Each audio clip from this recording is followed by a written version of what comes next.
Assalamualaikum warahmatullahi wabarakatuh. Perkenalkan, nama saya Siti Alimatus Syadia. Saya salah satu mahasiswa dari Fakultas Ekonomi dan Bisnis dari Prodi Manajemen dari salah satu universitas di kawasan Bekasi, yaitu Universitas Pancasakti Bekasi. Di sini, saya akan menampilkan materi dari mata kuliah Manajemen Keuangan oleh dosen pengampu yaitu Bapak Dirmawan MM. Langsung saja ke materi yang akan saya bahas pada kesempatan kali ini. Di sini saya akan membahas materi seputar tentang investasi beserta contoh kasusnya. Nah, di sini ada 7 poin yang akan saya bahas. Yang pertama, poin pertama adalah pengertian investasi. Poin kedua yaitu jenis-jenis investasi. Poin ketiga yaitu manfaat investasi. Poin keempat, media investasi atau wadah investasi. Poin kelima yaitu resiko investasi. Poin keenam, strategi berinvestasi. Dan poin ketujuh adalah contoh kasus dari investasi.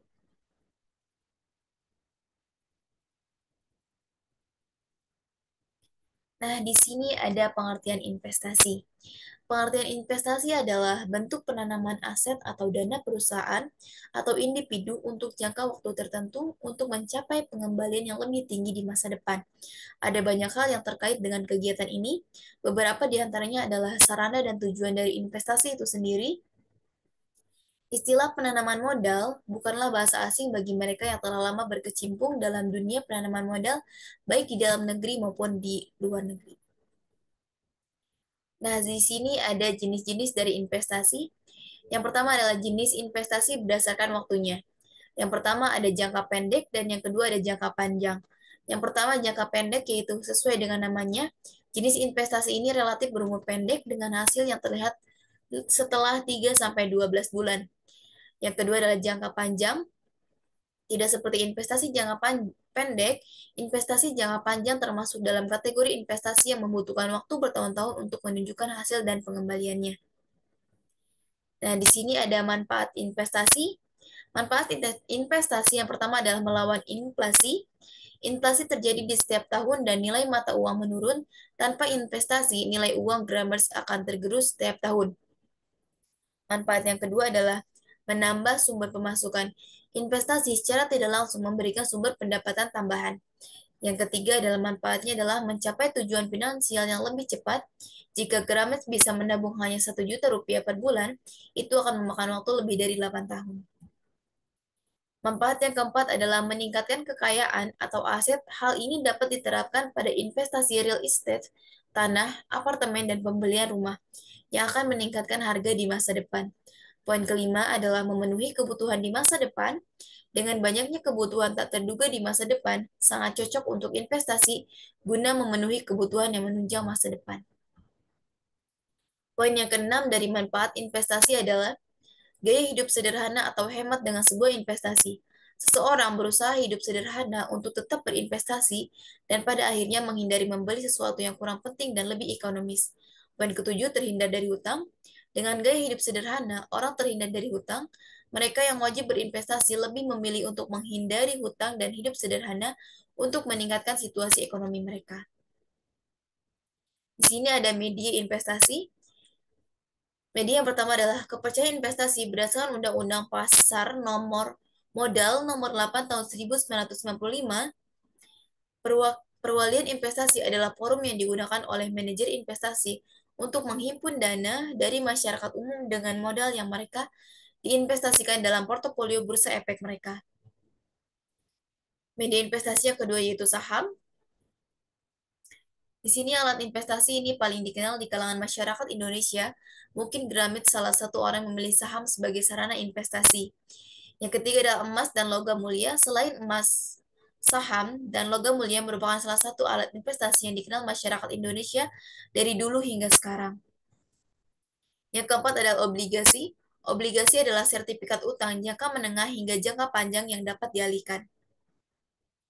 Media investasi selanjutnya adalah deposit tetap. Metode investasi lainnya adalah deposit yang berjangka yang dapat dilakukan di bank.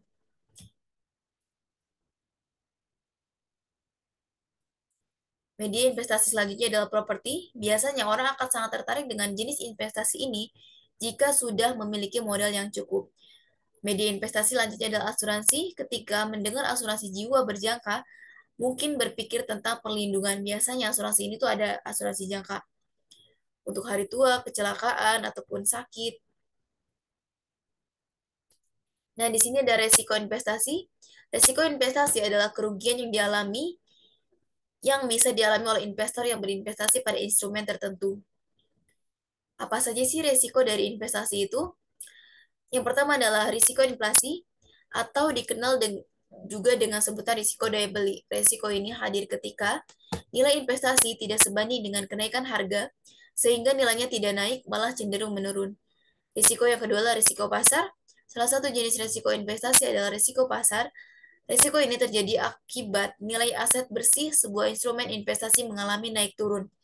Yang ketiga, risiko reinvestment. Risiko investasi ini terjadi ketika Anda kembali membeli suatu investasi yang bunganya lebih rendah dibandingkan yang sebelumnya. Risiko yang keempat adalah risiko negara. Risiko ini berkaitan dengan kondisi politik di suatu negara. Negara bisa saja bergejolak karena keadaan tertentu seperti perang saudara, kerusuhan, dan demonstrasi. Risiko yang kelima adalah risiko suku bunga. Risiko ini terjadi ketika suku bunga mengalami kenaikan sehingga membuat pendapatan di instrumen seperti obligasi menurun. Yang keenam adalah risiko falas. Hal ini berhubungan dengan nilai tukar rupiah terhadap mata uang. Yang lain, jenis investasi yang terpengaruh oleh risiko ini adalah investasi uang. Ketika nilai tukar rupiah melemah, investor harus lebih banyak mengeluarkan rupiah untuk membeli instrumen tertentu yang pembayarannya menggunakan mata uang asing. Yang ketujuh dari risiko likuiditas. Risiko ini berhubungan dengan kesulitan yang dalam investor untuk mengubah aset menjadi uang tunai. Risiko ini dialami investor yang memiliki aset yang sulit dijual karena faktor tertentu. Di sini ada strategi berinvestasi. Yang pertama, tidak menggunakan seluruh modal untuk investasi. Cara mengatasi risiko yang pertama adalah saat berinvestasi, Anda jangan menggunakan seluruh modal di satu instrumen. Sisakan sebagian modal di rekening investasi Anda. Yang kedua, lakukan diversifikasikan investasi. Anda bisa menggunakan seluruh modal untuk berinvestasi, tapi sebaiknya tidak hanya di satu instrumen. Paling bagus jika Anda menyebar modal di beberapa instrumen investasi yang menurut Anda menguntungkan. Strategi yang ketiga adalah bersikap tenang ketika menghadapi resiko. Anda harus bisa mengelola emosi saat berinvestasi karena hal itu biasanya mempengaruhi Anda ketika mengambil keputusan. Yang keempat, memasang target wajar ketika berinvestasi. Anda boleh ambisius dalam berinvestasi, tapi jangan memasang target terlalu tinggi. Kalau seperti itu jadinya malah jadi beban untuk Anda. Pasang target yang wajar agar Anda bisa memetik hasil yang sesuai diharapkan. Di sini contoh kasus. Misalkan saya memiliki uang 200 juta di bulan Januari tahun 2015. Yang pertama, andaikan uang tersebut saya belikan emas di tahun 2015, dapat berapa gram? Yang kedua, andaikan uang tersebut dibelikan saham di bursa efek, saya akan memilih bursa efeknya dari tahun 2015 sampai 2021. Yang ketiga, andaikan uang tersebut dibelikan rumah di daerah Jabodetabek, dapat luas berapa dengan 200 juta di tahun 2015, lalu kemudian dijual kembali investasi tersebut di atas pada tahun 2021 bulan Desember 2021 berapa keuntungan yang didapatkan dari poin investasi di atas. Nah, di sini jika dibelikan emas, misalkan harga emas di tahun 2015 sebesar 500 per gram, maka saya dapat membeli emas dengan jumlah 200 juta dibagi 500 gram sama dengan 400 gram. Pada tahun 2021, ketika saya akan menjual emas, harga emas mengalami kenaikan sebesar 900.000 per gram, maka saya mendapatkan keuntungan sama dengan harga jual dikurangi harga beli. Harga jualnya sebesar 900.000 dikali 400.000 sama dengan 360 juta. Jadi keuntungan investasi emas tahun 2015 sampai 2021 sama dengan 360 juta dikurangi 200 juta sama dengan 160 juta. Maka keuntungan saya sebesar 160 juta di tahun 2021. Dan di sini jika membeli saham, di sini saya mengambil contoh sahamnya itu yaitu Agung Podomoro Land atau AVL. Pada kuartal 3 tahun 2022, pendapatan usaha PLN mencapai 7,39 triliun, melonjak 154,19% dari periode yang sama tahun lalu sebesar 2,91 triliun. Hal ini membuat PLN akhirnya mencetak laba bersih yang mencapai 2,58 triliun per 30 September 2022. Dari sebelumnya pada 30 September 2021, APLN mencetak rugi bersih sebesar 311,82 miliar. Bahkan APLN juga berhasil mencetak laba bersih per saham dasar atau basic earnings per share APLN sebesar 103,78 per saham pada kuartal 3 2002. Adapun offer terbesar berada di harga 175 per saham yang mencapai 139.004 lot, dan sedangkan bids terbesar berada di 166 per saham yang mencapai 35,315 lot. Dan misalkan saya di sini mendapatkan uang, mempunyai uang 200 juta, maka saya akan membeli saham ini. Berarti saya akan bisa di posisi 139,088 atau 35,319 per lot. Nah, pada tahun 2021, pada tahun 2015, jadi saham APLN ini menaik tiap tahunnya sekitar 15% sampai 25%. Maka di tahun 2021, seperti pada contoh kali ini, saya akan mencetak 2,91 triliun dikurangi dengan 200 juta nanti. 200 juta yang tadi, yang saya modalnya itu sebesar 200 juta. Maka diperkirakan keuntungan yang akan saya dapatkan di tahun 2021, ketika 2015 sampai 2021, 15% tiap tahunnya meningkat.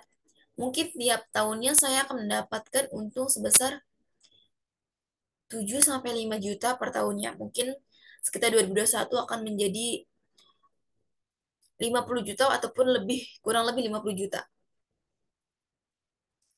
Nah, di sini ketika uang 200 jutanya saya belikan tanah di kawasan Depok. Saya mengambil contoh di kawasan Depok, tiap tahunnya mengalami kenaikan rata-rata kenaikannya 10 sampai 15% per tahun. Pada tahun 2015, harga tanah di sana sebesar 2.800.000 per meter persegi. Tahun 2016 meningkat menjadi 3 juta, tahun 2017 3,8, tahun 2018 menjadi 4,250 per meter persegi, dan seterusnya sampai 2022 kurang lebih mereka akan meningkat harganya 10 sampai 15%.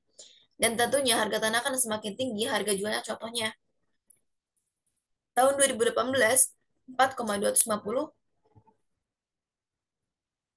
ditambah 15%, kurang lebih harganya 4,9 per meter persegi, dan kita kali 200 juta. Maka yang lebih menguntungkan itu sebenarnya investasi tanah, karena tiap tahunnya harga tanah itu akan meningkat dan akan mahal. Jadi semakin besar, semakin banyak tanah yang kamu beli, maka semakin besar juga keuntungan yang akan kamu dapatkan. Jadi dari 3 poin tersebut, saya mengambil kesimpulan bahwa keuntungan yang paling besar dari uang 200 juta adalah investasi tanah. Karena investasi tanah harganya tidak akan pernah turun. Tapi tiap tahun harga mereka akan terus naik. Semakin banyak orang yang membutuhkan tanah, maka semakin meningkat juga kebutuhan orang untuk membeli tanah tersebut. Maka semakin banyak penduduk, maka semakin baik juga penduduk yang membutuhkan rumah, dan akhirnya mereka akan membeli tanah dan membangun rumah, maka harga jual tanah tersebut akan semakin meningkat. Mungkin itu saja yang dapat saya sampaikan. Kurang lebihnya saya mohon maaf. Wassalamualaikum warahmatullahi wabarakatuh.